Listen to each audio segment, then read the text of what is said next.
তবলার বলে ওস্তাদ জাকির হোসেনকে শ্রদ্ধা। সর্বকালের অন্যতম সেরা তবলাবাদক ছিলেন ওস্তাদ জাকির হোসেন। গত 15ই ডিসেম্বর তিনি শেষ নিঃশ্বাস ত্যাগ করেন। তার মৃত্যুতে শোকস্তব্ধ তবলাবাদক সহ সঙ্গীত প্রেমীরা। বিভিন্ন জায়গায় বিভিন্নভাবে তাকে শ্রদ্ধার্ঘ্য অর্পণ করছেন অনেকেই।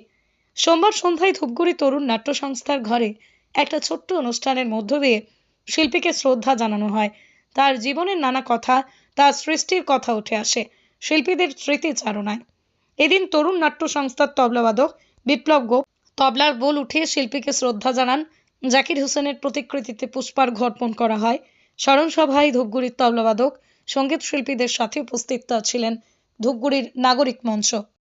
আজকে ওস্তাদ জাকির হোসেন, যিনি আমাদের মধ্যে নেই আমরা জানি, ওস্তাদ জাকির হোসেনের উদ্দেশ্যে তার স্মরণ সভা আমরা অনুষ্ঠিত করলাম তরুণ নাট্য সংস্থার ঘরে। এখানে ধূপগুড়ির বিশিষ্ট শিল্পী, তবলাবাদক, সঙ্গীত শিল্পী, অঙ্কন শিল্পী, অভিনেতা, অভিনেত্রী যারা রয়েছেন, বাচিক শিল্পী, প্রত্যেকেই উপস্থিত ছিলেন। আমরা ওই ছোট্ট করে ওস্তাদ জাকির হোসেনকে আমরা স্মরণ করলাম।